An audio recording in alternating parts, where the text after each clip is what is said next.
الحمدللہ رب العالمین والصلاة والسلام علی سید المرسلین وعلی آلہ واصحابہ اجمعین اما بعد فاعوذ باللہ من الشیطان الرجیم بسم اللہ الرحمن الرحیم۔ کل ہم نے آیت نمبر 35 تک سورۃ یوسف کا مطالعہ کیا تھا، اور کل خاص طور پر دوسرا امتحان اور آزمائش جس سے حضرت یوسف علیہ السلام گزرے، اور آخر آپ کو جیل میں یعنی قید خانے میں آپ کو بھیج دیا گیا، اور یہ اس وقت بھیجا گیا کہ جب اس کے علاوہ کوئی اور صورت اور کوئی حل سامنے نہیں آیا، یعنی شہر میں معاشرے میں عزیز مصر کی بیوی اور اس کے علاوہ دیگر جو خواتین تھیں ان کی بدنامی ہوئی، یا یہ واقعہ لوگوں میں جب عام ہو گیا تو اس مسئلے کو دبانے کے لیے اور سارا الزام اور تہمت حضرت یوسف علیہ السلام کے سر لگانے کے لیے یہ طریقہ اختیار کیا گیا کہ حضرت یوسف علیہ السلام کو جیل میں ڈال دیا جائے۔ اب اس کے بعد قرآن مجید بیان کرتا ہے کہ وَدَخَلَ مَعَهُ السِّجْنَ فَتَيَانِ، کہ حضرت یوسف علیہ السلام کے ساتھ دو نوجوان وہ بھی آپ کے ساتھ تھے۔ تو قال احدهما، تو ان میں سے ایک نے یہ کہا، یعنی حضرت یوسف علیہ السلام بھی جیل میں اور ان کے ساتھ دو جو قیدی تھے وہ بھی آپ کے ساتھ تھے جیل میں، تو ان میں سے ایک نے کہا کہ انی ارانی اعصر خمرا، کہ میں نے دیکھا ہے شراب نچوڑتے ہوئے، کہ میں شراب نچوڑ رہا ہوں۔ وقال الآخر، اور دوسرے نے کہا انی ارانی احمل فوق راسی خبزا تاکل الطیر منہ، کہ میں دیکھتا ہوں کہ میرے سر پر یعنی میں نے اپنے سر پر روٹیوں کو اٹھایا ہوا ہے اور اس سے پرندے کھا رہے ہیں، چڑیاں یا پرندے وہ کھا رہے ہیں۔ نبئنا بتاویلہ، ہمیں اس کی تعبیر اور اس کی تعویل آپ ہمیں بتائیے۔ انا نراک من المحسنین، کہ بے شک ہم آپ کو نیکوکاروں میں سے دیکھتے ہیں۔ یعنی حضرت یوسف علیہ السلام کے ساتھ جو جیل میں تھے انہوں نے حضرت یوسف کے کردار کو، اخلاق کو، آپ کے اٹھنے بیٹھنے گفتار کو دیکھا، تو اس کے بعد جب انہوں نے خواب دیکھا تو انہیں یہی خیال آیا کہ حضرت یوسف علیہ السلام ہی ہمیں ہمارے خوابوں کی تعبیر بتا سکتے ہیں۔ اب یہ جو دو قیدی تھے یہ بادشاہ کے مقرب تھے، یعنی بادشاہ کے بہت قریب تھے، اور ایک تو نان بھائی تھا اور دوسرا بادشاہ کو شراب پلاتا تھا۔ ان پر الزام ایک تو یہ کتابوں میں آتا ہے کہ انہوں نے بادشاہ کو زہر دینے کی کوشش کی تھی۔ غالباً تالمود میں اسی بات کو بیان کیا جاتا ہے، اور تورات میں، کہ کھانے میں نمک زیادہ ہو گیا تھا تو جس کی وجہ سے بادشاہ نے ان کو یہ سزا دی تھی۔ اب کھانے میں نمک ہونا یہ بھی ایک بات ہم پڑھتے رہتے ہیں کہ بادشاہوں کا مزاج اگر وہ خوش ہوں تو اگر کوئی غلطی بھی کرے تو انعام دے دیتے تھے، تو اگر کوئی اچھا کام بھی کرتا اگر ناراض ہوتے تو ناراضگی پر وہ اس کو سزا بھی دے دیتے تھے۔ تو یہ اس طرح کی کہانیاں، تو جسے شاہانہ مزاج ہمارے ہاں لفظ بولا جاتا ہے، تو ممکن ہے کہ نمک کی وجہ سے یا کھانے میں ذرا کوئی مزہ نہ پیدا ہوا، لطف نہ آیا کھانے کا، تو سزا دے دی۔ اور یہ بھی ممکن ہو سکتا ہے کہ کوئی ایسی سازش یا کوئی ایسا پلان بنایا گیا کہ بادشاہ کو یا ان کے ساتھ جو حواری ہیں وزراء ہیں ان کو زہر دے دیا جائے۔ ایک بات تو یہ ہو گئی۔ دوسری بات یہ بھی معلوم ہوتی ہے کہ خواب ہمیشہ اچھے لوگوں سے ہی پوچھنا چاہیے، اور صرف اچھے لوگ نہیں بلکہ جو خواب کا علم بھی رکھتے ہوں، اس کی تعبیر بتا سکتے ہوں۔ صرف یہ نہیں کہ جو کاروباری لوگ ہیں اور خوابوں کا کاروبار کرتے ہیں، تعویذات کا، عملیات کا، وہ نہیں، بلکہ جو صالح لوگ ہوتے ہیں، اچھے لوگ ہوتے ہیں، جیسے حضرت یوسف علیہ السلام کے بارے میں انہوں نے کہا کہ بے شک ہم آپ کو نیکوکاروں میں سے ہم آپ کو دیکھتے ہیں۔ تو حضرت یوسف علیہ السلام کو اللہ تعالیٰ نے یہ علم عطا کیا، خوابوں کی تعبیر کا بھی اور باتوں کی حقیقت کا علم بھی عطا کیا آپ کو۔ تو لہٰذا خوابوں کی تعبیر جاننا یہ اہل علم کا کام بھی ہے اور صالحین کا کام بھی ہے، یعنی یہ کوئی صالحیت کے اور کردار اور اخلاق کے کوئی خلاف نہیں ہے کہ کوئی شخص اگر خوابوں کی تعبیر بتاتا ہے یا جانتا ہے تو وہ اعلیٰ اخلاق نہیں رکھ سکتا۔ یہ الگ بات کہ آج یہ ایک کاروبار بن گیا اور لوگوں نے اپنی اپنی دکانیں سجا لی، ورنہ اگر ہم تاریخ پر نظر ڈالیں، خاص طور پر تاریخ اسلامی پر، تو ہمیں بہت سے صلحاء علماء ایسے ملتے ہیں کہ جو خوابوں کی تعبیر بتایا کرتے تھے، اور باقاعدہ علماء نے اس پر کتابیں بھی لکھی ہیں، اور خوابوں کی تعبیر کے حوالے سے کہ اگر ایسا خواب آئے تو اس کی یہ تعبیر بنتی ہے۔ مثال کے طور پر آپ دیکھیے، احادیث رسول صلی اللہ علیہ وسلم میں دودھ کو علم قرار دیا گیا، جیسے رسول اللہ نے فرمایا کہ جبریل نے مجھے دودھ دیا معراج کی رات پینے کے لیے، تو وہ یعنی اس سے مراد علم ہے۔ اور اسی طرح رسول اللہ صلی اللہ علیہ وسلم نے خواب دیکھا سیدنا فاروق اعظم رضی اللہ تعالیٰ عنہ کے حوالے سے کہ قمیص آپ نے پہنی ہوئی اور لمبی قمیص ہے، تو آپ نے جب صحابہ نے پوچھا کہ یا رسول اللہ اس سے کیا مراد ہے، تو آپ نے فرمایا کہ اس سے مراد علم ہے، عمر کا علم، یعنی اللہ نے اس کو بڑا علم عطا کیا ہے۔ تو اس میں کوئی شک نہیں ہے، جب ہم دیکھتے ہیں کہ سیدنا فاروق اعظم رضی اللہ تعالیٰ عنہ کا علم بھی ہے اور قمیص اقتدار، حکومت اور بادشاہت کی علامت بھی ہے، تو اس طرح سیدنا فاروق اعظم کی اگر ہم حکومت دیکھتے ہیں، ان کا اقتدار دیکھتے ہیں، وہ بھی شاندار اور عظیم الشان کردار تھا۔ وہ جو مدت مسلمانوں کی گزری ہے خلافت کی، وہ بس یہی مدت ہے سیدنا فاروق اعظم کی کہ جو طویل مدت بھی ہے، اور اس میں فتوحات بھی ہوتی ہیں اور عدل و انصاف کا بول بالا بھی ہوتا ہے،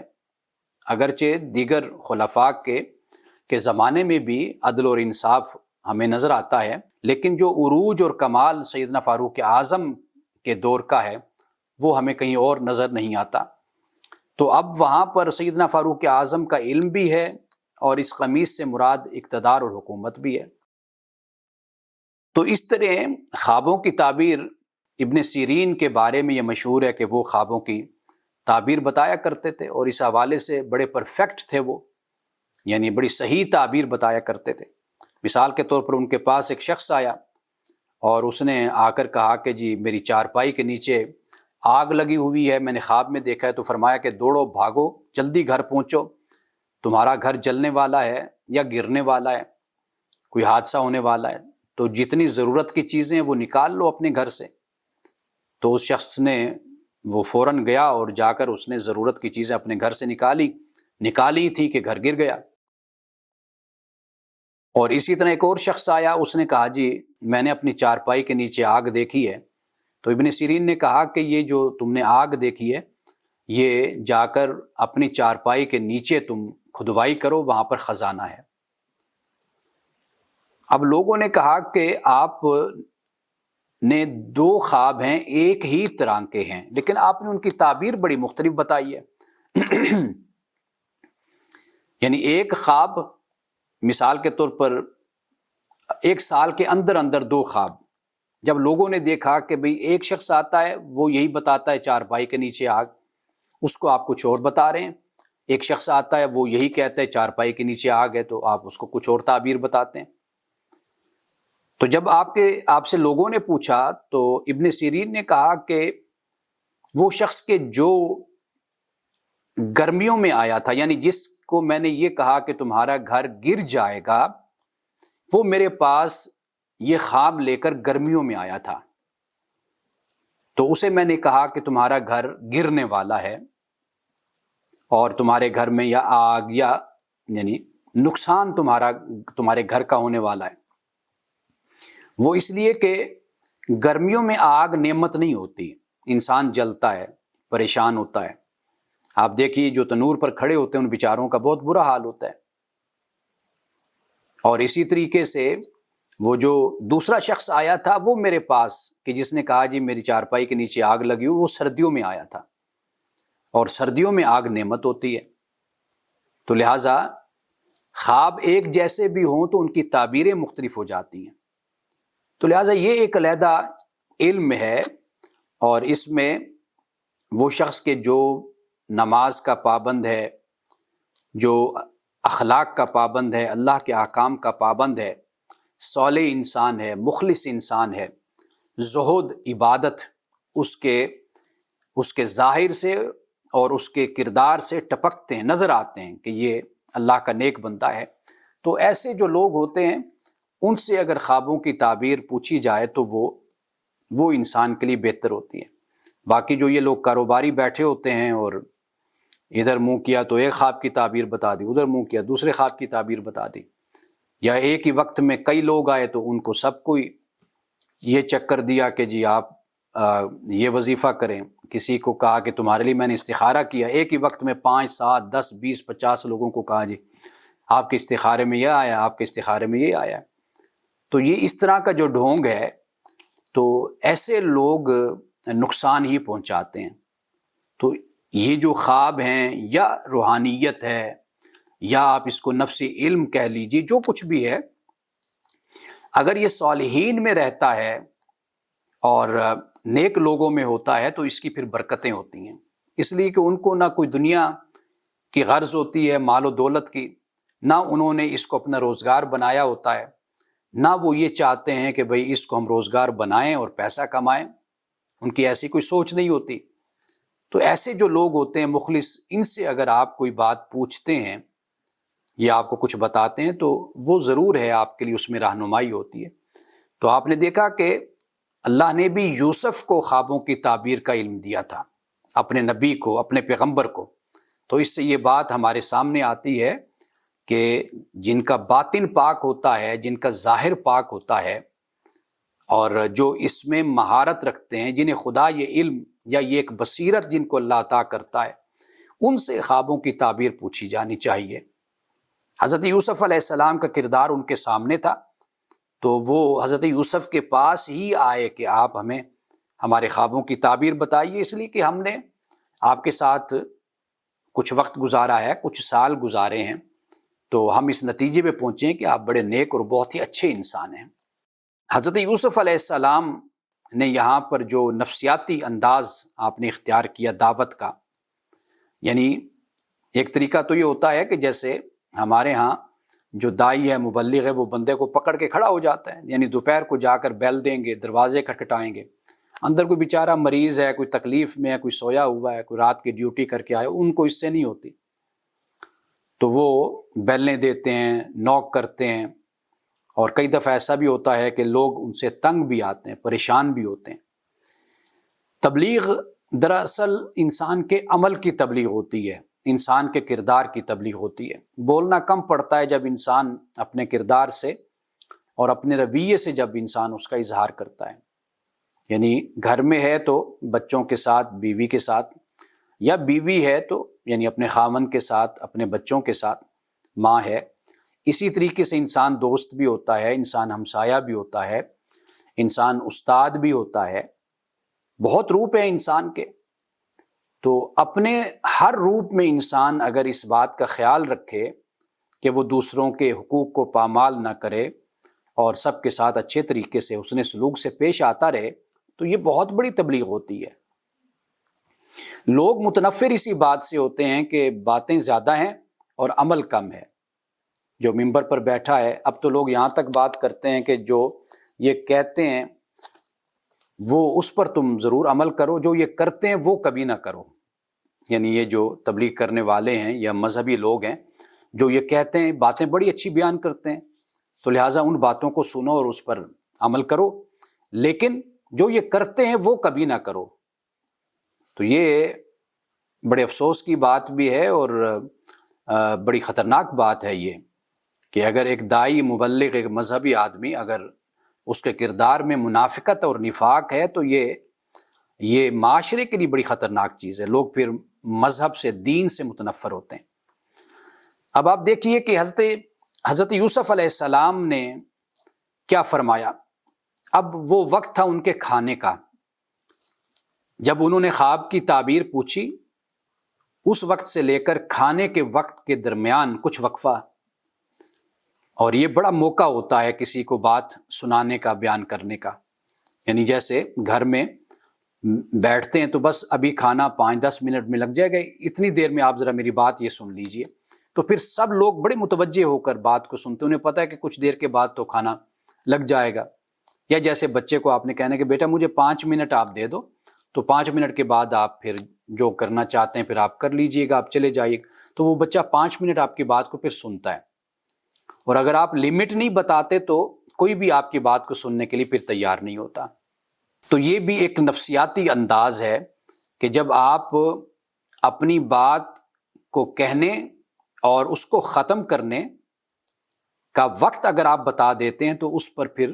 لوگ آ جاتے ہیں یا آپ کی بات کو اس وقت بیٹھ کے سنتے ہیں۔ رسول اللہ صلی اللہ علیہ وسلم اسی طرح ہی فرمایا کرتے تھے۔ آپ فرماتے تھے کہ بھئی میں تمہیں ہر وقت نصیحت نہیں کرتا، میں صرف اس وقت کرتا ہوں جب تمہارا دل متوجہ ہوتا ہے نصیحت کو قبول کرنے کے۔ یہ پیغمبر اسلام اور اللہ کے آخری نبی یہ فرما رہے ہیں۔ جب پیغمبر یہ فرماتے ہیں تو پھر من اور شما جس کو کہتے ہیں، من و شما، میری اور آپ کی کیا حیثیت کہ ہم لوگوں کی نفسیات کو، ان کے رجحان کو، ان کے میلان کو ہم نہ دیکھیں اور بغیر اس کے ہم شروع ہو جائیں نصیحتیں کرنا۔ اب یہاں پہ حضرت یوسف علیہ السلام نے بالکل یہی فرمایا۔ آپ نے فرمایا کہ لا یاتیکما طعام ترزقانہ الا نبأتکما بتاویلہ قبل ان یاتیکما، کہ جو کھانا تمہیں دیا جاتا ہے نا، اس کے آنے سے پہلے میں تمہیں ان خوابوں کی تعبیر بتا دوں گا، اس سے پہلے کہ وہ کھانا آئے۔ اب وہ کھانے میں کتنا ٹائم ہوگا؟ 10 منٹ ہوں گے، 5 منٹ ہوں گے، 15 منٹ ہوں گے، 12 منٹ ہوں گے، یہی ٹائم ہوگا۔ اب انہوں نے آپ کی نصیحت کو توجہ سے سنا، کیونکہ وہ تو خواب کی تعبیر آپ سے پوچھ رہے تھے، اب آپ کچھ اور بات کرنا چاہ رہے ہیں۔ اب اگر آپ یہ نہ کہیں کہ جی کھانے کے دوران ہی اس سے پہلے میں بات کر لوں گا، ممکن ہے وہ کہیں کہ جی حضرت ہم نے تو آپ سے خوابوں کی تعبیر پوچھی تھی اور آپ ہمیں کچھ اور باتیں سنانے پہ لگ گئے۔ تو یہ بھی ایک توجہ حاصل کرنے کا انداز ہے کہ فرمایا کہ جو کھانا تمہیں دیا جاتا ہے نا، اس کے آنے سے پہلے میں تمہیں ان خوابوں کی تعبیر بھی بتا دوں گا، میری بات سن لو۔ اب آپ نے کیا فرمایا؟ فرمایا ذالکما مما علمنی ربی، یہ اس علم سے ہے خوابوں کی تعبیر جو مجھے میرے رب نے سکھایا، میرے رب نے مجھے دیا ہے۔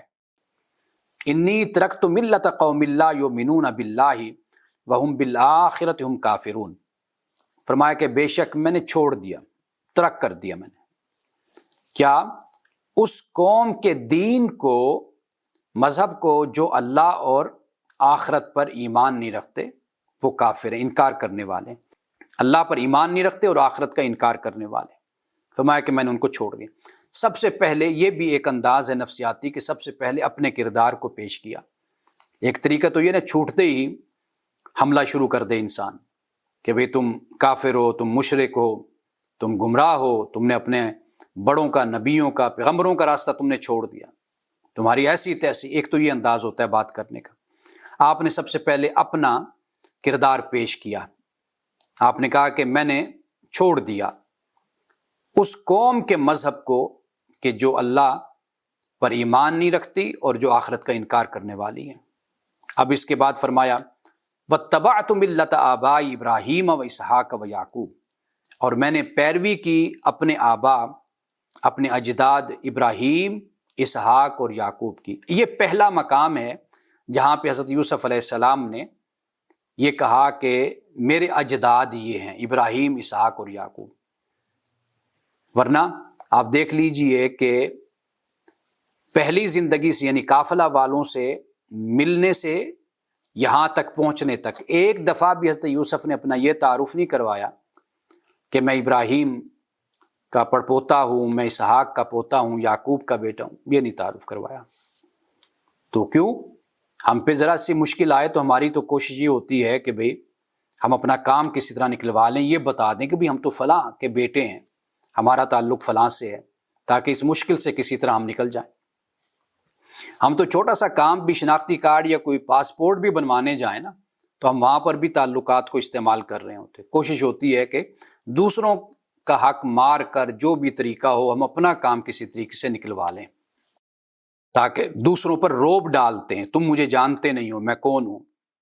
اور میں کس خاندان سے ہوں، کس فیملی سے ہوں، میرے بڑے کون ہیں، اور یا اور کچھ نہیں تو اپنے دوست، اگر کوئی کسی عہدے تک پہنچ گیا تو اس کے حوالے دے کر پھر ہم کام نکلوانے کی کوشش کرتے۔ تو اتنی بڑی مشکل آئی حضرت یوسف علیہ السلام پہ، انہوں نے کسی سے یہ نہیں کہا کہ بھئی میں فلاں کا بیٹا ہوں، فلاں کا پوتا ہوں، فلاں کا پڑپوتا ہوں۔ خاموشی، یہ پہلا موقع ہے۔ کیوں؟ اس لیے کہ دین تعارف ہے نا، تو لہٰذا جب دین کی تبلیغ کی جا رہی ہے تو پھر یہ بتایا جا رہا ہے کہ بھئی یہ میرے آبا ہیں اور میں نے ان کی ملت کو، کیونکہ ابراہیم، اسحاق اور یعقوب کا تعارف تو تھا، دین ابراہیمی پر لوگ چلتے تھے، لوگ مانتے تھے، ان کو کم از کم اتنا تو پتہ تھا نا کہ حضرت ابراہیم علیہ السلام یہ بھی ایک شخصیت ہیں، اللہ کے نبی اور پیغمبر ہیں، اسحاق کا، یعقوب کا۔ تو اب یہاں پہ فرمایا کہ میں نے پیروی کی اپنے آبا کے دین کی، اور وہ آبا کون؟ ابراہیم، اسحاق اور یعقوب۔ یہاں سے ایک بات اور بھی معلوم ہو گئی کہ اگر اجداد اور آبا اگر حق پر ہوں تو پھر ان کی پیروی کرنی چاہیے، ہاں اگر وہ حق پر نہیں ہیں تو پھر ان کی پیروی نہ کیجیے۔ تو یہ نہیں ہے کہ کلی طور پر ہی آپ اپنے آبا کو، اجداد کو رد کر دیں، کلی طور پر، اور اپنے آپ کو روشن خیال اور اپنے آپ کو ترقی پسند اور اپنے آپ کو انقلابی ثابت کرنے کے لیے پہلی روایات کو اور اپنے بڑوں کے راستوں کو آپ ترک کر دیں، یہ دکھانے کے لیے کہ میں بہت بڑا انقلابی ہوں، یا میں روایت پرست نہیں ہوں، یا روایت پسند نہیں ہوں، اور میں ایک نیا راستہ میں نے منتخب کیا ہے، دیکھو یہ بڑا روشن خیالی پر مبنی ہے، تنقید پر، نقد پر یہ مبنی ہے۔ تو یہ رویہ بھی اچھا نہیں ہوتا۔ انسان کو اپنے اجداد سے، اپنے آبا سے، بڑوں سے، بزرگوں سے جو اچھی باتیں وہ ضرور لینی چاہیے، اور ہاں اگر ان کے ہاں کوئی ایسی بات ہے تو قرآن اس کا معیار ہے، اس پر پرکھ لینا چاہیے، اور وہ چھوڑنا بھی اس لیے نہیں ہوتا کہ بھی نعوذ باللہ کہ انہوں نے یہ غلط راستہ جان بوجھ کر اختیار کیا۔ ممکن ہے کہ انسان سے خطا بھی ہوتی ہے، جسے ہم کہتے ہیں خطائے اجتہادی جس کو کہا جاتا ہے، کہ ارادہ تو اچھا ہی تھا لیکن بہرحال انسان ہے، انسانی سوچ ہے، انسانی فکر ہے، غلطی ہو جاتی ہے۔ یہ یعنی ایک انتہا تو یہ ہو جاتی ہے کہ کلی طور پر رد کر دینا، ایک انتہا یہ ہو جاتی ہے کہ بس آنکھیں بند کر کے اپنے بڑوں کے پیچھے چلتے رہنا۔ یہ دونوں طریقے درست نہیں ہیں، درمیان کا راستہ یہی ہے کہ اللہ کا کلام ہے، قرآن ہمارے پاس ہے جو ایک میزان ہے، اس پر پرکھ کر دیکھ لیا جائے۔ بڑے بہرحال ہم سے اچھے ہی تھے، انہوں نے جو دین کی خدمت کی، دین کا کام کیا دن رات، اور عبادت گزار بھی تھے، مخلص لوگ تھے، اور دین کی محبت ان کے دلوں میں تھی۔ ہماری طرح دنیا دار نہیں تھے وہ لوگ، دنیا ان کے پاس تھی لیکن وہ ہر وقت اپنے آپ کو دنیا کمانے اور مال اکٹھا کرنے میں اپنے آپ کو نہیں لگاتے تھے، ورنہ اتنے بڑے کام نہیں ہوتے ہیں۔ وہ فقہ کے میدان میں دیکھ لیجئے، وہ حدیث کے میدان میں دیکھ لیجئے، وہ تفسیر کے علم کے حوالے سے دیکھ لیجئے، دیگر آپ شعبوں میں دیکھ لیجئے، تو ان کی بڑی قربانیاں ہیں۔ آج تو ہم بیٹھے ہوئے ہیں اے سی میں اور لائٹس میں، اور ہمارے پاس ہر طرح کی سہولت موجود ہے، تو ذرا ان کے واقعات پڑھ کر دیکھیے کہ وہ کن حالات میں لکھا کرتے تھے، کن حالات میں پڑھا کرتے تھے، سفر کیسے کرتے تھے۔ تو آج ہم تو اتنا کام بھی نہیں کر پا رہے جتنا کام وہ لوگ کرتے تھے۔ تو لہٰذا جو اصل طریقہ ہے وہ یہ ہے کہ ان سے محبت اور تعلق ان سے ہے، وہ ہمارے بڑے ہیں، لیکن بہرحال انسان ہیں۔ جیسے حضرت امام مالک رضی اللہ تعالیٰ عنہ رسول اللہ صلی اللہ علیہ وسلم کے مزار پرانوار کی طرف، مزار اقدس کی طرف اشارہ کر کے فرمایا کرتے تھے کہ یہ وہ بس شخصیت ہے کہ جس سے اختلاف نہیں کیا جا سکتا، باقی دنیا کے ہر شخص سے اختلاف کیا جا سکتا ہے۔ تو یہ بات ذہن میں رکھنی چاہیے۔ تو کنڈیشنل ہے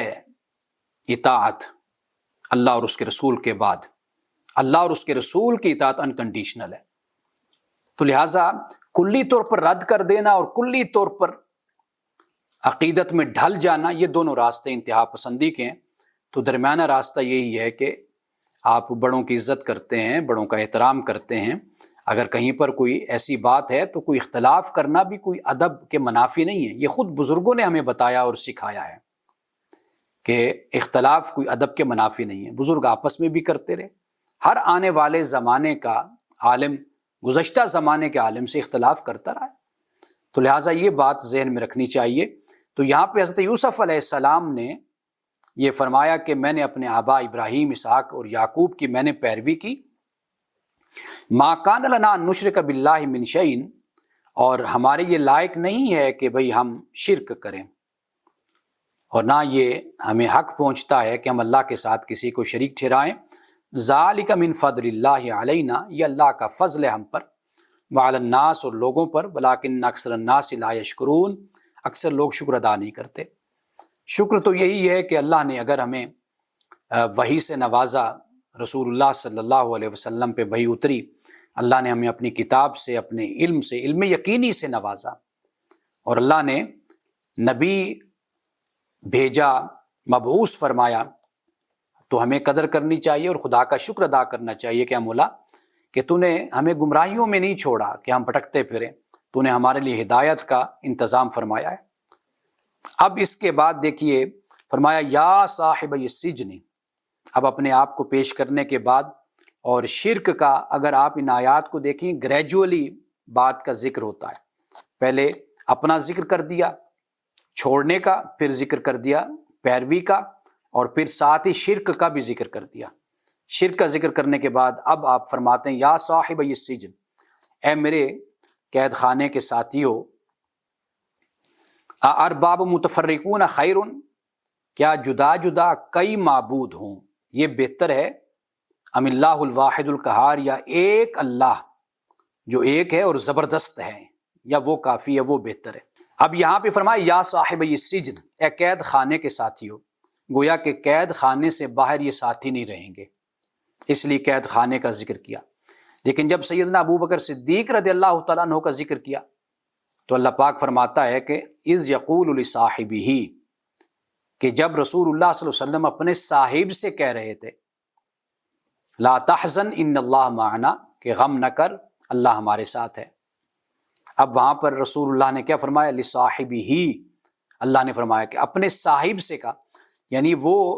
صاحب الغار نہیں تھے، وہ یہ بات سمجھنے والی ہے، اور وہ فقط صاحب المزار بھی نہیں ہے۔ حضرت ابو بکر صدیق رضی اللہ تعالیٰ عنہ وہ ساری زندگی کے ساتھی ہیں، ساری زندگی کے، غار سے پہلے بھی ساتھی تھے، غار کے اندر بھی ساتھی ہیں، غار کے باہر بھی ساتھی ہیں، اور پھر کیا مدینے میں بھی ساتھی ہیں، اور پھر مدینے کے علاوہ اب مزار میں بھی دیکھیے وہاں پر بھی ساتھی ہیں۔ تو ساتھی کو اگر قید کر کے ساتھ بیان کیا جائے کسی متعین وقت اور جگہ کے ساتھ، تو پھر مطلب یہ ہوتا ہے کہ بس یہیں تک ہی تمہاری میری دوستی اور رفاقت اور کمپینین شپ ہے۔ جب اس مصاحبت کو اوپن اور عموم کے ساتھ بیان کیا جائے تو مطلب یہ کہ یہ پھر ہر وقت کا ساتھی ہے۔ شاید اس بات کا میں نے پہلے ذکر کیا یا آپ سے نہیں کیا کہ جب میں عمرے پہ گیا تھا تو ہمارے دوست ہیں وہاں پر، تو ان کے والد بہت عرصہ سے مدینہ شریف میں رہ رہے ہیں، تو جو ریاض الجنہ ہے اور جہاں سیدہ عائشہ صدیقہ رضی اللہ تعالی عنہا کا گھر ہے، یعنی اب جو آپ علیہ السلام کا مزار ہے، آپ کا مرکز ہے، وہاں پر بالکل سامنے یعنی رسول اللہ کی جو کا دروازہ ہے حضرت عائشہ کے گھر کا، گھر چھوٹے چھوٹے گھر ہوتے تھے، اتنے بڑے نہیں، اور کوئی اونچی چھتیں بھی نہیں ہوتی تھی، تو وہ دروازہ اور بالکل اس کے سامنے ہی وہ جو ہمارے دوست ہیں اب بھی وہاں پر ہیں ماشاءاللہ، تو ان کے جو والد صاحب ہیں انہوں نے مجھے مسجد نبوی میں، اب تو معلوم نہیں کہ کیا صورتحال ہے، کتنی تبدیلی رونما ہو چکی ہے، تو اس وقت انہوں نے مجھے پرانے نشانات بھی یہ دکھائے اور بتایا کہ یہ خوخہ ابی بکر اس کو کہا جاتا ہے۔ اور خوخہ یعنی مراد یہ ہے کہ جیسے کھڑکی یا روشن دان کوئی ایسی چیز ہوتی ہے، وہ بالکل سیدہ عائشہ صدیقہ کے گھر کے سامنے حضرت ابو بکر صدیق رضی اللہ تعالیٰ عنہ نے وہ کھڑکی رکھی ہوئی تھی۔ تو آپ مصاحبت اور رفاقت اور کمپینین شپ کا آپ عالم دیکھیے کہ اس حد تک، یعنی سیدنا ابو بکر صدیق نے وہ کیوں رکھی؟ اس لیے کہ تاکہ رسول اللہ کے آنے جانے کا علم ہوتا رہے، کہ جب رسول اللہ نکلیں تو میں بھاگ کر رسول اللہ کے ساتھ شامل ہو جاؤں اور پھر آپ کے ساتھ رہوں۔ اور سب سے زیادہ جو وقت ملا وہ حضرت ابو بکر صدیق رضی اللہ تعالیٰ عنہ کو رسول اللہ کے ساتھ گزارنے کا ملا ہے۔ اس سے نعوذ باللہ کسی اور صحابی کی شان یا فضیلت کم نہیں ہوتی، لیکن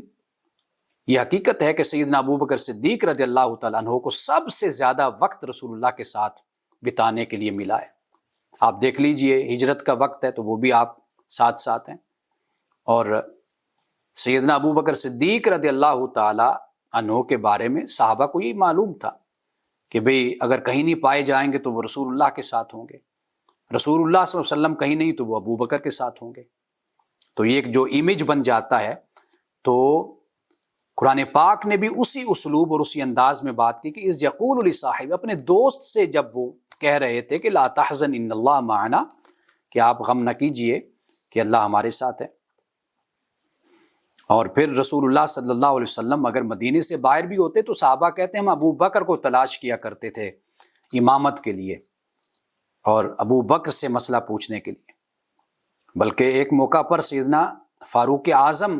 نے امامت کی تو رسول اللہ نے اس بات کو پسند فرمایا کہ بھئی نہیں، ابو بکر کو امامت پہ کھڑا کیا کرو۔ اور ایک خاتون رسول اللہ صلی اللہ علیہ وسلم کے پاس آئی تو اس نے مسئلہ پوچھا، آپ نے جواب دیا، پھر اس نے کہا یا رسول اللہ صلی اللہ علیہ وسلم اگر پھر کبھی ایسے مسئلہ پوچھنے کی ضرورت پیش آئے تو یا رسول اللہ اگر آپ نہ موجود ہوں، یعنی مدینہ میں نہ ہوں، یا آپ وفات پا جائیں تو پھر ہم کس سے مسئلہ پوچھا کریں؟ تو رسول اللہ نے فرمایا کہ اگر تم مجھے نہ پاؤ تو پھر ابو بکر سے پوچھا کرو۔ تو ایسی بہت سی احادیث روایات ہمیں ملتی ہیں۔ تو عرض کرنے کا مقصد یہ ہے کہ یہ جو صاحب کا لفظ ہے یہ وہاں پر عموم کے ساتھ اپنے صاحب، اپنے دوست سے رسول اللہ نے فرمایا کہ غم نہ کر، اللہ ہمارے ساتھ ہے۔ تو لیکن یہاں پر یا صاحب یہ سجن کہا، اے میرے دونوں قید خانے کے ساتھیوں، کیا جدا جدا کئی معبود، کئی رب یہ بہتر ہیں کہ یا اللہ واحد قہار بہتر ہے؟ ما تعبدون من دونہ، نہیں تم عبادت کرتے اس کے سوا مگر، یعنی اللہ کو اگر چھوڑ کر تم عبادت کرتے ہو تو پھر یہ یاد رکھو کہ وہ صرف اور صرف نام ہے، سمیتموہا، کہ تم نے ان کو نام دے دیے، کہ جیسے ایک بت ہے بے جان سی چیز، اب آپ اس کو بے شک بڑا نام دیتے پھریں تو وہ اس کے اندر تو نہ جان ہے، نہ طاقت ہے، نہ وہ تمہاری مدد کر سکتا ہے، کچھ بھی نہیں، نام جو چاہو دیتے رہو۔ جیسے لوگ ہمارے ہاں کسی کو کیپٹن بلانے لگ جاتے ہیں، یعنی بچے ہوتے ہیں چھوٹے کہ یہ کیپٹن ہے، یہ کرنل ہے، یا یہ جنرل ہے، یا فلاں ہے، جنرل ہے، آپ دیکھیے، لیکن ان ناموں سے وہ کیا بن جاتے ہیں؟ وہ کرنل بن جاتے ہیں یا کیپٹن بن جاتے ہیں؟ کچھ بھی نہیں بن پاتے، میجر بن جاتے ہیں۔ یعنی گویا کہ یہ اسی طرح نام ہے کہ بس نام دیے ہوئے اپنے دل کو خوش کیا ہوا، ایک ظن ہے، گمان ہے، خیال ہے، حقیقت میں اس کا کوئی وجود نہیں ہے۔ تو یہاں پر یہ فرمایا کہ نہیں تم عبادت کرتے اس کے سوا مگر ناموں کی جو تم نے دیے، انتم وآباؤکم ما انزل اللہ بہا من سلطان، کہ تمہارے بڑوں نے اور تم نے بھی یہ نام دیے جبکہ اللہ نے کوئی بھی سلطان، کوئی دلیل اس پر نہیں اتاری۔ جیسے سورۃ الانعام میں اللہ پاک نے فرمایا قل هل عندکم من علم فتخرجوا لنا، کہ بھئی اگر تمہارے پاس کوئی علم ہے تو پھر لاؤ، اللہ کے سامنے اس کو پیش کرو۔ تو فرمایا کہ ان تتبعون الا الظن وان انتم الا تخرصون، کہ تم صرف اور صرف ظن کی پیروی کرتے ہو، گمان کی، اپنے وہم اور خیال کی پیروی کرتے ہو اور اٹکل پچو کرتے ہو، اسپیکولیشن کرتے رہتے ہو۔ اس میں کوئی حقیقت نہیں ہے کہ جن کو تم نے اپنا معبود بنایا. معبود تو وہ ہے نا جس کے پاس اختیار ہو، قدرت ہو، جو مالک ہو، خالق ہو، رازق ہو. ان کے پاس تو کچھ بھی نہیں ہے، بس تم نے ایسے ہی ان کو نام دیے ہوئے ہیں. کسی کو کہہ دیا یہ خالق ہے، کسی کو کہہ دیا یہ مالک ہے، کسی کو کہہ دیا یہ رازق ہے، یہ بارش برساتا ہے، یہ فلاں کام کرتا ہے، یہ اولاد دیتا ہے. یہ تم نے نام دیے، باقی وہ خالی خولی، ان کے اندر کچھ چیز بھی نہیں ہے. وہ بیچارے اپنے ان کے جسم پر، ان کے ناک پر مکھی بیٹھ جائے وہ اڑا نہیں سکتے. قرآن پاک نے جیسے فرمایا کہ بھئی ضعف الطالب والمطلوب، یہ طالب اور مطلوب کتنے کمزور ہیں، یہ کہ یہ حالت ان کی یہ ہے کہ بھئی ناک پر مکھی بیٹھ جائے، ان کے جسم پر مکھی بیٹھ جائے، اس کو نہیں اڑا سکتے یہ. اور یہ طالب جو ان سے مانگنے والا ہے وہ بھی تو دیکھو کتنا کمزور ہے. ان الحکم الا للہ، فرمائے اقتدار صرف اللہ کے لیے. امر اللہ تعبدوا الا ایاہ، اس نے حکم دیا اللہ نے کہ تم صرف اسی کی عبادت کرو. ذالک الدین القیم، یہی سیدھا دین ہے. سورۃ یوسف کے آخر میں یہی فرمایا کہ میں اور جو میری پیروی کرنے والے ہیں وہ بصیرت پر ہیں. یہی بصیرت ہے کہ یہ سب کچھ عقلی بنیاد پر بھی وجود رکھتے ہیں اور فطری بنیاد پر بھی وجود رکھتے ہیں کہ آپ ان کا انکار نہیں کر سکتے، انکار ممکن ہی نہیں ہے. وَلَٰكِنَّ أَكْثَرَ النَّاسِ لَا يَعْلَمُونَ، یہی سیدھا دین ہے، مضبوط دین ہے. اور قرآن پاک کے لیے اقوم کا لفظ استعمال کیا ہے، یہدی للتی ہی اقوم، کہ قرآن وہ راستہ دکھاتا ہے جو مضبوط راستہ ہے، کمزور راستہ نہیں قرآن دکھاتا. وَلَٰكِنَّ أَكْثَرَ النَّاسِ لَا يَعْلَمُونَ، لیکن لوگوں میں سے اکثر جو ہیں وہ نہیں جانتے. اب آپ دیکھیے کہ آپ نے تعبیر بتائی. فرمایا یا صاحب السجن، اے میرے قید خانے کے ساتھیوں، اما احدکما، کہ تم میں سے ایک، فیسقی ربہ، اپنے رب کو یعنی اپنے آقا کو شراب پلائے گا. واما الاخر، اور جبکہ جو دوسرا ہے، فیسلب، اسے سولی دی جائے گی. فتاکل الطیر من رأسی، کہ وہ اس کے سر سے پھر پرندے کھائیں گے، یعنی اس کے سر میں سے پرندے کھائیں گے. یہ آپ نے خوابوں کی تعبیر بتائی. دیکھیے نبوت کا مقام، قضی الامر الذی فیہ تستفتیان، کہا یہ اب فیصلہ ہو گیا جس کے بارے میں تم نے پوچھا ہے نا، یعنی رائے میری لی ہے یا تعبیر تم نے مجھ سے پوچھا، اب اس کا فیصلہ ہو گیا. یہ پیغمبر کا مقام ہے، یہ کسی اور کو نہیں حاصل ہو سکتا. اس لیے جتنے جھوٹے پیغمبر، دعویٰ کرنے والے نبی، اپنے آپ کو نبی نعوذ باللہ کہنے والے جو گزرے ہیں، آپ دیکھ لیجئے، بڑے بڑے انہوں نے دعوے کیے لیکن وہ دعوے پورے نہیں ہوئے، سب غلط. یعنی پیشین گوئی کرتے رہے کہ جی مستقبل میں ایسا ہو جائے گا، فلاں مجھ سے پہلے مر جائے گا، جبکہ وہ پتہ نہیں کتنے سال جیتے رہے اور وہ صاحب دنیا سے چلے گئے. ایسے بڑے دعوے آپ کو مل جائیں گے ان جھوٹے لوگوں کے، لیکن کوئی بھی سچا نہ ہو سکا. اتفاقاً کوئی ہو گیا، وہ بھی اتفاق ہوتا ہے. وہ جیسے ہمارے ہاں ہوتا ہے نا کہ جی اگر شفا ہو جائے تو کہتے ہیں پیر صاحب نے دعا کی ہے، تو اگر نہ ہو تو کہتے ہیں اللہ کی مرضی ہے. تو یہ جو رویہ ہوتا ہے یہ اکثر طور پر یہ ظن اور گمان والے لوگوں کا ہوتا ہے. حضرت یوسف علیہ السلام نے فرمایا کہ اب یہ قضی الامر، اب یہ فیصلہ ہو گیا ہے، الذی فیہ تستفتیان، جس کے بارے میں تم نے پوچھا ہے، یعنی اب اللہ کی طرف سے ایسا ہی ہونا ہے. اور پھر ایسا ہوا. اور ہمارے ہاں یہ جو خواب ہیں اور الہام کی باتیں کوئی کرتا ہے، کوئی القاء کی باتیں کرتا ہے، تو یہ سب کچھ جس کو جو سمجھتا ہے نا مجھے یہ چیز ملتی ہے، یہ وہ شخص وہ بھی اس کا مکلف نہیں ہے. کجا یہ کہ سننے والا مکلف ہو یا اس سے عقیدت رکھنے والا مکلف ہو، لیکن پیغمبر پر جو وحی اترتی ہے، پیغمبر خود بھی اس کی پابندی کرتا ہے. انا اول المسلمین، کہ میں فرما برداروں میں سے پہلا فرما بردار ہوں. اور پھر جو اس کا امتی ہے، جو اس کو ماننے والا ہے، پھر اس پر بھی وہ لازم ہے، فرض ہے کہ وہ اس کی پیروی کرے. باقی یہ جو ظن اور گمان کی باتیں ہمارے معاشرے میں چلتی رہتی ہیں، قصے کہانیاں جو ہمیں سنائی جاتی ہیں بزرگوں کے حوالے سے، ان کی کوئی حقیقت نہیں ہوتی. اور آپ خود دیکھ لیجئے کہ یہ کتنی کمزور بات ہوتی ہے کہ جو خود دیکھ بھی رہا ہے نا اس پر بھی وہ لازم اور فرض نہیں ہے کہ وہ اس کو مانے اور اس پر عمل کرے، کجا یہ کہ آپ کسی اور کو اس کا مکلف ٹھہرائیں اور اس کا پابند کریں، لیکن پیغمبر کی جو بات ہوتی ہے وہ پیغمبر کی بات ہے، وہ رب کا نمائندہ ہے۔ اب یہ فرما دیا، اب وقال للذی ظن انہ ناج منہ اذکرنی عند ربک، اور حضرت یوسف علیہ السلام نے اس شخص سے کہا کہ جس کے بارے میں گمان یہ تھا، یعنی ظن یہ تھا، ظن کا مطلب یقین بھی ہوتا ہے، گمان اور خیال آپ کہہ سکتے ہیں، خیال یہ تھا کہ ناجم منہما، کہ ان دونوں میں سے جس کو نجات ملنی، جو بچ جائے گا۔ تو اسے حضرت یوسف علیہ السلام نے کہا کہ اذکرنی عند ربک، اپنے رب کے پاس، اپنے آقا کے پاس میرا ذکر کرنا۔ یہ حضرت یوسف علیہ السلام نے فرمایا۔ اب اس سے ہرگز مراد یہ نہیں ہے کہ بھئی اگر انسان حق پر ہے، سچ پر ہے، تو پھر وہ اپنی سفارش بھی نہ کروائے یا اپنا میسیج دوسرے تک نہ پہنچائے۔ یہاں سے یہ کون سا ثابت ہوتا ہے کہ حضرت یوسف علیہ السلام نے یہ جب کہا تو گویا کہ آپ نے بالکل ہی کہا کہ بھئی کیس کو ایک طرف رکھ دو، بس مجھے کسی طرح یہاں سے نکالو، بس میں نہیں رہ سکتا یہاں پر۔ یہ نہیں ہے، یہ ایک جائز طریقہ تھا۔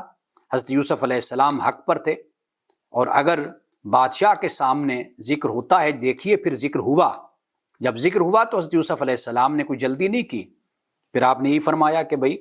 پہلے اس معاملے کو کھولو، واضح کرو، اس کا فیصلہ کرو، معلوم ہو کہ کون گناہ گار ہے، کون بے گناہ ہے، پھر اس کے بعد پھر میں جیل سے باہر آؤں گا۔ تو اگر آپ کو جلدی ہوتی جیل سے باہر آنے کی تو پھر آپ اسی وقت، جیسے وہ تالمود میں اور تورات میں بیان ہے کہ ایک میں تو یہ بیان ہے کہ حضرت یوسف علیہ السلام کے پاس جیسے میسیج پہنچا فوراً یوسف علیہ السلام باہر نکلے اور سیدھے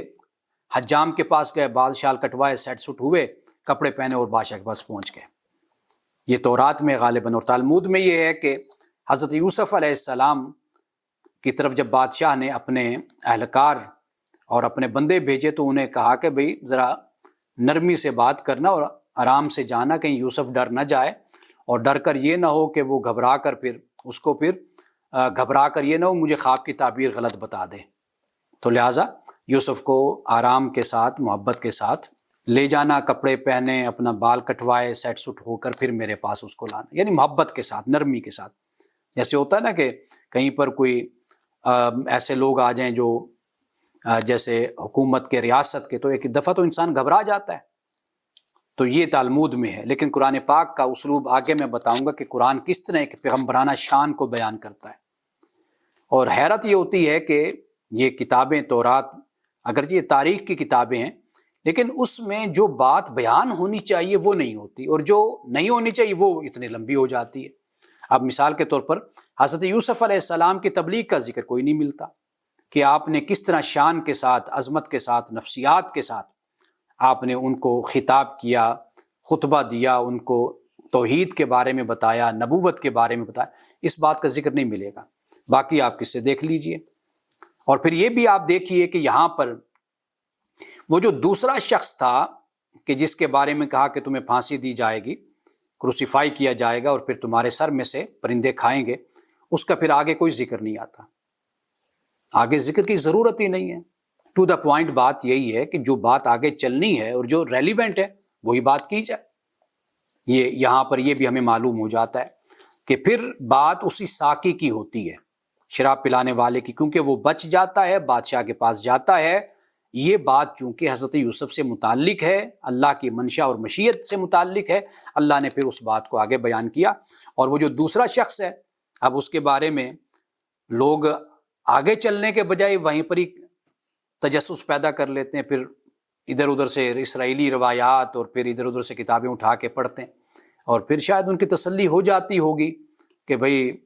یہ جو شخص جس کو پھانسی دی گئی اور جس کے سر سے پرندوں نے کھایا، اس کا بھی چلیں شکر ہے ہمیں پتہ چل گیا کہ یہ اب کہاں تک پہنچا اور یہ آگے کیسے اس کا معاملہ ہوا، تو لوگ یہاں تک بھی چلے جاتے ہیں۔ لیکن قرآن پاک نے اس کا ذکر کوئی نہیں کیا۔ اب اللہ پاک فرماتا ہے فَأَنْسَاهُ الشَّيْطَانُ ذِكْرَ رَبِّهِ، تو اس کو شیطان نے بھلا دیا اس کے رب یعنی آقا کے سامنے ذکر سے،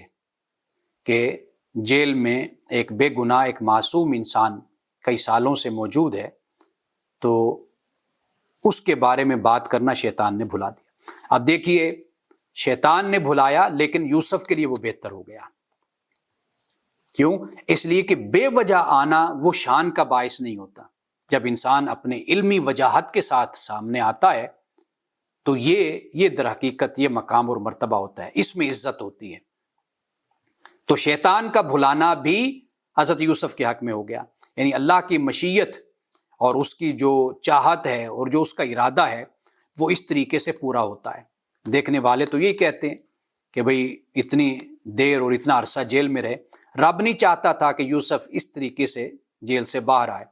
کہ پھر کوئی بات ہو، بلکہ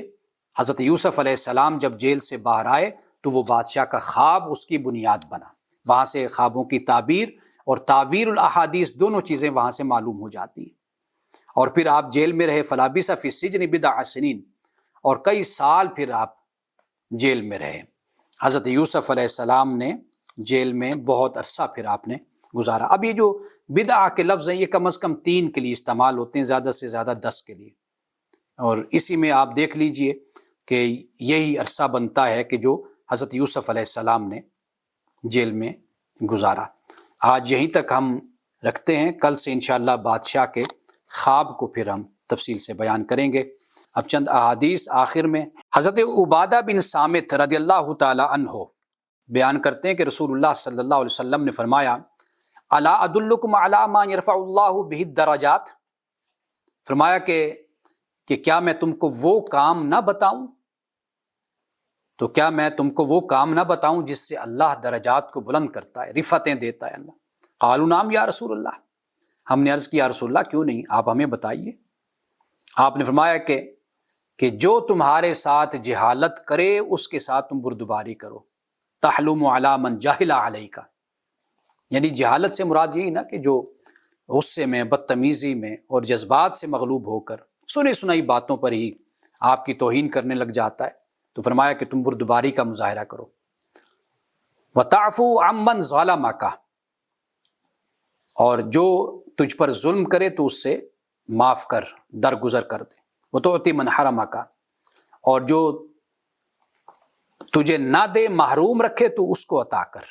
وَتَصِلُ مَنْ قَطَعَكَ، اور جو قطع رحمی کرے اس کے ساتھ صلہ رحمی کر. رسول اللہ صلی اللہ علیہ وسلم نے یہ بھی فرمایا کہ جو شخص اپنے غصے کو پی جائے حالانکہ وہ اس کو نافذ کرنے کی قدرت رکھتا ہو تو اللہ اس کے دل کو ایمان اور سکون سے بھر دیتا ہے. مالا اللہ قلبہ امنا و ایمانا، امن اور ایمان سے، یعنی سکون اور ایمان سے اللہ اس کے دل کو بھر دیتا ہے. غصے کو پیتا کب ہے؟ جبکہ اس کو نافذ کرنے کی اہلیت رکھتا ہے، یعنی طاقتور ہے اس سے کہ جس پر اس کو غصہ ہے لیکن پھر بھی اس کو معاف کر دیتا ہے، اپنے غصے کو پی جاتا ہے. تو رسول اللہ صلی اللہ علیہ وسلم نے فرمایا کہ اللہ اس کے دل کو ایمان اور امن سے بھر دے گا. اور یہ صحیح مسلم کی حدیث ہے، حضرت ابو ہریرہ روایت کرتے ہیں کہ رسول اللہ صلی اللہ علیہ وسلم نے فرمایا اللہ 3 عمل سے راضی ہوتا ہے. وہ اس پر راضی ہوتا ہے کہ تم اس کی عبادت کرو اور اس کے ساتھ کسی کو شریک نہ کرو، اور اللہ کی رسی کو خوب پکڑ لو، تفرقے میں مت پڑو، اور جو تمہارے معاملات کا ذمہ دار ہو اس کے ساتھ خیر خواہی کرو. جو تمہارے معاملات کا ذمہ دار ہے، یعنی اس سے مراد یہ ہے کہ حکمران ہے، اس سے مراد یہ ہے کہ آپ جس ادارے میں ہیں وہ آپ کے معاملات کا ذمہ دار ہوتا ہے. اسی طرح آپ کے گھر میں جو بڑا ہے وہ آپ کے معاملات کا ذمہ دار ہوتا ہے. یہ اس لیے رسول اللہ صلی اللہ علیہ وسلم نے یہ بھی فرمایا کہ 3 چیزیں جن کے بارے میں مومن کا قلب کبھی خیانت نہیں کرتا. مومن کا قلب، اور جو خیانت کرے تو پھر وہ سمجھ لے کہ بھئی وہ مومن ہونے میں کمزور ہے، اس کا ایمان کمزور ہے. خالص اللہ کے لیے عمل، اور امراء کے ساتھ خیر خواہی. امراء سے مراد یعنی خلفاء، حکمران، اور مسلمانوں کی جماعت کو پکڑے رہنا. یہ 3 باتیں بیان کی. یہ جو بار بار امراء کا ذکر آتا ہے، رسول اللہ صلی اللہ علیہ وسلم نے یہ فرمایا کہ تمہارا جو حکمران ہے وہ خواہ منقے کے سر والا ہو، یعنی چھوٹے سر والا ہو. اور بے شک یہ فرمایا کہ بھئی ہاں ایک مقام یعنی جو استثناء ہے وہ یہ ہے کہ علی اعلان اللہ کے احکام کی خلاف ورزی کرتا ہے، جیسے شراب ہے، زنا ہے، اور لوگوں کو یعنی کہتا ہے کہ بھئی جیسے ان باتوں کے معاملات میں بالکل کیئر نہیں کرتا، خیال نہیں کرتا، تو اس کے بارے میں کہا کہ بھئی پھر اس کے خلاف تو بات کی جا سکتی، اٹھا جا سکتا ہے، لیکن اس کے علاوہ فرمایا کہ صبر کرو۔ اب یہ دیکھ لیجئے، یہ باتیں ہیں کہ اس میں بہت حکمت اور بڑی بصیرت ان میں پوشیدہ ہے، تو ورنہ معاشرے کبھی بھی آگے نہیں بڑھتے اور کبھی ترقی نہیں ہوتی، وہ پھر ایسے ہی حال ہوتا ہے جیسے ہم لوگوں کا ہے۔ حضرت تابعی ایک ابو العالیہ تابعی ہیں، وہ کہتے ہیں کہ ہم بصرہ میں لوگوں سے سنتے، بصرہ میں لوگوں سے ہم سنتے کہ رسول اللہ صلی اللہ علیہ وسلم کے اصحاب نے ایسا کہا ہے، مگر ہم اس طرح سننے پر راضی نہ ہوتے تھے، بلکہ ہم سوار ہو کر مدینہ جاتے اور وہاں صحابی کی اپنی زبان سے حدیث کو سنتے تھے۔ یعنی بصرہ میں لوگ ہمیں بتاتے کہ رسول اللہ نے ایسے فرمایا، رسول اللہ کے اصحاب نے ایسا فرمایا، تو کہتے ہیں دل مطمئن نہیں ہوتا تھا، راضی نہیں ہوتے تھے، یہاں تک کہ ہم مدینے جاتے اور اس صحابی کی زبان سے وہ بات سنا کرتے تھے۔ اب اس میں دو باتیں ہیں، ایک تو یہ ہے کہ خود صحابی کی زبان سے بات کو سننا، اس کا مزہ ہی اپنا ہے، اس کی حلاوت، روحانیت ہی اپنی ہے۔ وہ صحابی کی جس نے رسول اللہ کو دیکھا، زیارت کی، آپ کے پاس بیٹھا، غزووں میں شریک ہوا، امن میں، جنگ میں آپ کے ساتھ رہا، تو اس صحابی کو دیکھنا، پھر اس صحابی سے بات کو سننا، ایک تو اس کی اپنا ہی اس کا مزہ ہے، اپنی ہی اس کی لطافت ہے، ایک بات تو یہ ہو جاتی ہے۔ دوسری بات یہ ہو جاتی ہے کہ بھئی لوگوں نے یہ کہا نا، کہ اصحاب نے یہ کہا، تو اب احتیاط یہ دیکھیے کہ وہ خود جا کر پھر سنا کرتے تھے کہ یہ واقعی صحابی نے کہا ہے کہ رسول اللہ صلی اللہ علیہ وسلم کا ارشاد ہے۔ تو اس میں ہمارے لیے کیا سبق اور رہنمائی ہے، وہ یہ ہے کہ ہم بھی سنی سنائی باتوں پر نہ چلا کریں۔ اب جیسے ایک حدیث آ جاتی ہے صبح صبح ہمارے پاس، اب وہ اس کا کبھی حوالہ نہیں ہوتا، حوالہ ہوتا ہے تو اگر اس کو چیک کریں تو کئی دفعہ وہ حوالہ بھی درست نہیں ہوتا، لیکن وہ ہم ثواب کی نیت سے ہم نہ جانے کتنے لوگوں تک وہ بات ہم پہنچا دیتے ہیں۔ رسول اللہ صلی اللہ علیہ وسلم کی سنت طریقہ کیا ہے؟ حضرت انس بن مالک بیان کرتے ہیں کہ اجازت، یعنی رسول اللہ صلی اللہ علیہ وسلم اگر کہیں جاتے تھے تو 3 بار سلام کرتے، یعنی دروازے پر، اگر اجازت مل جاتی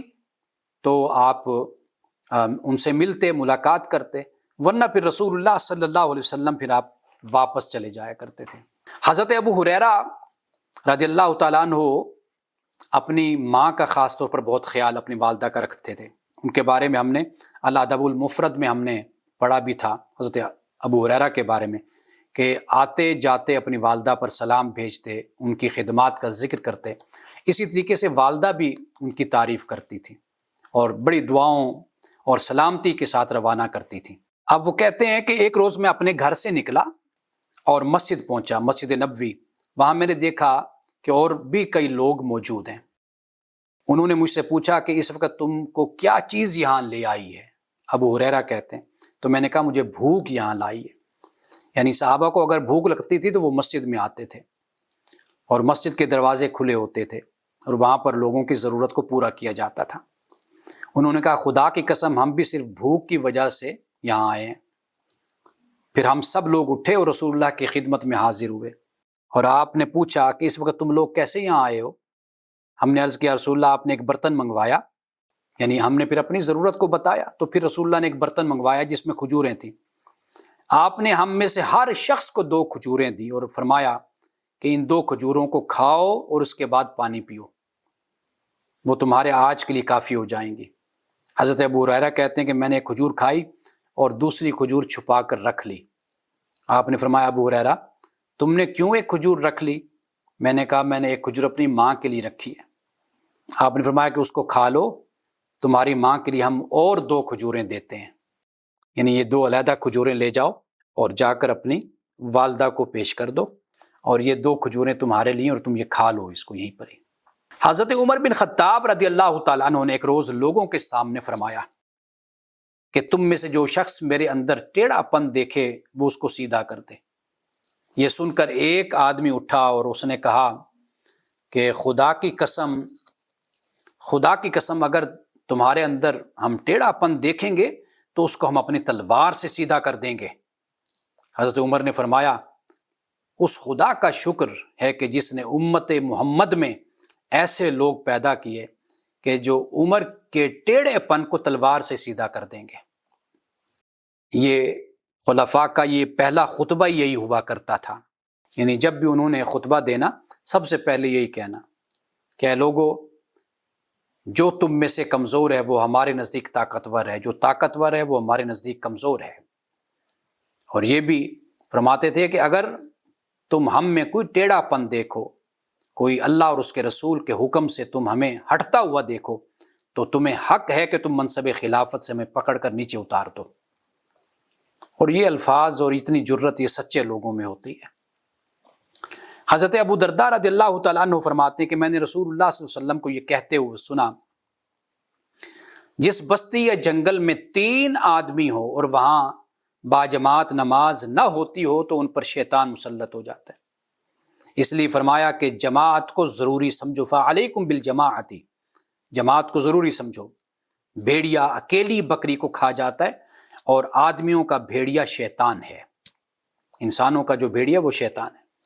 اب یہ ہم لوگوں نے اس کا جو مفہوم ہے معنی یہ بڑا محدود ہم نے کر دیا، یعنی ہر کسی نے اپنی جماعت بنا لی اور جماعت بنا کر کہا کہ جی اب اس امیر کی تم اطاعت کرو بس۔ حالانکہ یہاں پر ریاست کا جو سربراہ ہے اور جو نظم اجتماعی کو چلانے والا ہے یہ وہ مراد ہے، یہ مراد نہیں ہے کہ ہم اپنی اپنی جماعتیں بنا کر پھر وہ حالانکہ کہتے ہیں کہ جی علیکم بالجماعت، امام کی پیروی کرو، امیر کی پیروی کرو، لیکن ہمیں یہ بات نہیں سمجھ آتی کہ ہم امت میں ایک علیحدہ جماعت، ایک علیحدہ تفرقہ قائم کر دیتے ہیں۔ اور یہ تفرقہ یہ بھی تو دین میں پسندیدہ عمل نہیں ہے۔ ولا تفرقوا کی بات قرآن پاک کہتا ہے، واعتصموا بحبل اللہ جمیعا، اللہ کی رسی کو مضبوطی سے تھامے رکھو۔ یعنی ہم اپنی جماعت بنا کر ایک علیحدہ فرقہ بنا کر علیحدہ ہو کر پھر اس میں سے جو ایک امام اور امیر بنتا ہے ہم کہتے ہیں اس کی اطاعت کرو، یہ لازم ہے تم پر۔ ہمارے ہاں اسی طرح اطاعت ہوتی ہے، لیکن رسول اللہ صلی اللہ علیہ وسلم جب یہ فرماتے ہیں تو اس سے مراد کیا ہے؟ اس سے مراد آپ کا حکمران ہے، آپ کا والی ہے، آپ کا عامل ہے کہ آپ اس کی اطاعت کریں، اس کی صحیح بات کو مانیں۔ امام طبری نے یہ روایت کیا کہ ایک بار حضرت خالد بن ولید اور حضرت سعد بن وقاص میں، ابھی وقاص میں کسی ذاتی معاملے میں اختلاف ہو گیا، دونوں صحابی ہیں، اختلاف ہو گیا۔ اس کے بعد کسی شخص نے حضرت سعد کے سامنے حضرت خالد کا ذکر برے الفاظ میں کرنا چاہا۔ ایسے لوگ بھی ہوتے ہیں نا، جب دیکھتے ہیں ان دونوں کے آپس میں لڑائی ہے تو ایک کی ہمدردیاں حاصل کرنے کے لیے دوسرے کے خلاف بولنا شروع کر دیتے ہیں۔ تو حضرت خالد بن ولید کے بارے میں غلط الفاظ بولے۔ حضرت سعد بن ابی وقاص نے فرمایا، فوراً اس آدمی کو روک دیا اور کہا اس کو چھوڑو، میرے اور خالد کے درمیان جو اختلاف ہے وہ میرے اور ان کے دینی تعلقات پر اثر انداز نہیں ہو سکتا، وہ تو ذاتی مسئلہ ہے ہمارا۔ لیکن جہاں دین کی بات آتی ہے، دین کہتا ہے کہ ایک دوسرے کی بدگوئی نہ کرو، غیبت نہ کرو، ایک دوسرے کو برا بھلا نہ کرو، ایک دوسرے کے حقوق کا خیال کرو، جہاں دین کا معاملہ ہے وہاں میں دین پر عمل کروں گا۔ یہ دیکھیے، یہ ہے اعلیٰ اخلاق، یہ رسول اللہ کی تربیت ہے۔ حجاج بن یوسف کی برائی، حجاج بن یوسف کتنا ظالم حکمران تھا، اس کی برائی کسی نے حضرت امام مالک کے سامنے کی کہ حجاج ایسا ہے تو حجاج ایسا ہے تو فلاں تو فلوں۔ اور کئی دفعہ تو ایسے ہوتا ہے اور اکثر ہوتا ہے کہ جتنا گناہ اور جتنا جرم ہونا ایک شخص کا، اس کے کھاتے میں اور بھی مزید ڈال دیے جاتے ہیں، اور اس پر ہم بڑے خوش ہو رہے ہوتے ہیں، حالانکہ ہم اپنا نام اعمال سیاہ کر رہے ہوتے ہیں۔ جب حجاج بن یوسف کے بارے میں امام مالک کے سامنے اس نے حجاج بن یوسف کی برائی کی، امام مالک کے سامنے آپ نے کیا فرمایا؟ یادگار یہ جملہ ہے، آپ نے فرمایا کہ اس کے جو گناہ ہیں نا، اس کی غلطیاں، وہ تجھ پر اس کی عزت کو اور اس کے احترام کو جائز نہیں کر دیتے۔ یعنی اس کا مطلب یہ ہے کہ بھئی ٹھیک ہے، وہ اپنی جگہ پر اس کے گناہ اور غلطیاں ہیں، سب کچھ ہیں، لیکن تجھے اس کا اختیار کہاں سے مل گیا کہ تو اس کی بے عزتی کر اور اس کو برے القاب سے بلا اور اس کے کھاتے میں اور باتیں بھی تو ڈالتا چلا جا۔ یہ بہت ہی محتاط راستہ، اس کے بارے میں تو یہ حدیثیں پڑھتا ہوں تو کوشش یہی کرتا ہوں، خوف پیدا ہوتا ہے کہ ہم لوگ اپنی اصلاح ہی نہیں کرتے، ہماری تربیت نہیں ہوتی، 60 70 سال ہماری عمریں ہو جاتی ہیں، 75 سال، اور حرکتیں ہماری ایسی ہوتی ہیں کہ بس خوف آتا ہے کہ ہم کیا خدا کی بارگاہ میں لے کر جائیں گے کہ ہمیں اپنے گناہ، اپنی غلطیاں، اپنی خطائیں نظر نہیں آتی، ہمیں دوسروں کی بڑی آتی ہیں۔ اور یہ اتنی بڑی چیز ہے، نمازیں بھی گئیں، زکوٰتیں بھی گئیں، حج بھی گئے، عمرے بھی گئے، روزے بھی گئے، کچھ بھی نہ کھاتے میرا، بالکل ایسے خالی نامہ اعمال، بلکہ خالی کیا، سیاہ کر کے نامہ اعمال خدا کی بارگاہ میں جائیں ہم الامان والحفیظ۔ بہتر یہی ہے کہ اپنی زبان کو روکے رکھو، مت بولو کسی کے بارے میں، یہاں جائز طریقہ ہے مناسب بات کرو اور جچی تلی بات کرو، مت بڑھاؤ چڑھاؤ باتوں کو، اور مت باتیں کرو دوسروں کے متعلق۔ کہ رسول اللہ صلی اللہ علیہ وسلم نے خالد بن ولید رضی اللہ تعالیٰ عنہ کو ہجرت کے 10ویں سال نجران یعنی یمن بھیجا، انہوں نے وہاں اسلام کی تبلیغ کی۔ حضرت خالد بن ولید رضی اللہ تعالیٰ عنہ واپس آئے تو ان کے ساتھ بنو حارث بن کعب کے لوگ مسلمان ہو کر مدینہ آئے، یعنی لوگ مسلمان ہوئے، آپ کی تبلیغ سے متاثر ہوئے۔ رسول اللہ صلی اللہ علیہ وسلم نے پوچھا، جاہلیت کی جنگوں میں تم کس طرح ہمیشہ غالب رہتے تھے؟ انہوں نے کہا کہ ہم کسی پر غلبہ حاصل نہیں کرتے تھے۔ آپ نے فرمایا ہاں، مگر جو تم سے جنگ کرتا تھا تم اس کے اوپر غالب رہتے تھے، یعنی کہتے ہم خود نہیں، لیکن رسول اللہ نے فرمایا جب تم لڑتے تھے پھر تم غالب ان پر رہتے تھے، تو اس کی کیا وجہ ہے؟ انہوں نے کہا کہ اے اللہ کے رسول، جو ہم سے جنگ کرتا تھا ہم اس پر غالب رہتے تھے، ہم متحد رہتے تھے، ہم کبھی متفرق نہیں ہوتے تھے، اور کسی کے اوپر ظلم کا آغاز نہیں کرتے تھے۔ تو رسول اللہ نے فرمایا قال صدقتم، فرمایا تم نے سچ کہا۔ یعنی یہ کامیابی کی یہ ضمانت ہے، یہ طریقہ ہے۔ کفر کے زمانے میں بھی اس قبیلے کا یہ اصول تھا بنو حارث کا، کہ یہ ایسے ہی نہیں چڑھ دوڑتے تھے۔ کہا کہ بھئی ہم جنگ کرتے تھے، ان پر غالب آتے تھے، اس کی 2-3 وجہ تھی۔ ایک وجہ یہ تھی کہ ہم متحد رہتے تھے، متفرق کبھی نہیں ہوتے تھے۔ دوسری وجہ کیا تھی؟ کہ ہم ظلم کا آغاز نہیں کرتے تھے، یعنی ٹرانسگریشن جس کو کہتے ہیں، وہ ہماری طرف سے آپریشن نہیں ہوتا تھا۔ ہاں، دوسرا اگر حملہ کرے تو فرمایا کہ پھر ہم اس کا جواب دیتے تھے، اور پھر متحد ہو کر جواب دیتے تھے، جس سے پھر ہمیں اللہ تعالیٰ یعنی پھر ہمیں کامیابی اور کامرانی اللہ کی طرف سے نصیب ہوتی تھی۔ انشاءاللہ کل ہم سورۃ یوسف کو جہاں آج تک ہم نے آج پڑھا اس سے آگے انشاءاللہ ہم آغاز کریں گے۔ بارک اللہ لنا ولکم فی القرآن العظیم ونفعنا وإیاکم بالآیات والذکر الحکیم، صدق اللہ العظیم۔